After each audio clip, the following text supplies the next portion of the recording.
कि मई 13 को जो इंसिडेंट्स हुए थे उसके बारे में अगर आप बताएं कि क्या हुआ था उस दिन। मैं 13 मई को सुबह 9 बजे के करीब अरविंद केजरीवाल जी से मिलने उनके आवास पे गई थी।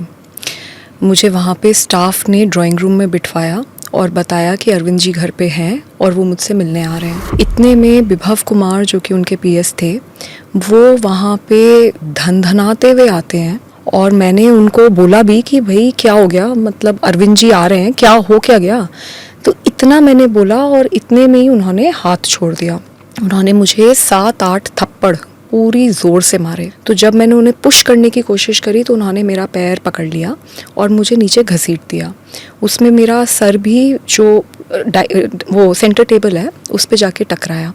मैं नीचे गिरी और फिर उन्होंने मुझे लातों से मारना शुरू किया और मैं बहुत ज़ोर से चीख के हेल्प मांग रही थी, लेकिन कोई मदद के लिए नहीं आया। ऐसे तो हो ही नहीं सकता कि सीएम के घर में कोई नहीं हो और ऐसी पिटाई हो रही हो किसी की और कोई बाहर ही ना निकले कमरे से। जी, वही अजीब बात है और मैं बहुत ज़ोर से चीख रही थी, चिल्ला रही थी। सच तो ये है कि कोई मदद के लिए नहीं आया। आप कह रही हैं किसी के इंस्ट्रक्शंस पर, यानी कि खुद ब खुद विभव में इतनी जरूरत नहीं होगी कि वो खुद पीटे।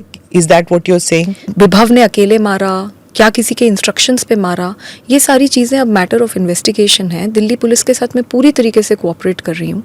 हाँ, मैं ये भी है, लेकिन मैं किसी को क्लीन चिट नहीं दे रही, क्योंकि फैक्ट ये है कि मैं ड्राइंग रूम में थी, अरविंद जी घर पे थे और मुझे बहुत बुरी तरीके से पीटा गया।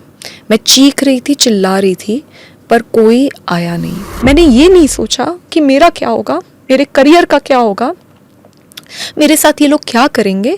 मैंने सिर्फ ये सोचा कि जो चीज़ मैंने सारी महिलाओं को बोली है कि आप हमेशा सच के साथ खड़े हो, आप सच्ची कंप्लेंट करो, लेकिन आपके साथ अगर कुछ गलत हुआ है तो आप ज़रूर लड़ो। तो आज मैं खुद कैसे नहीं लड़ सकती।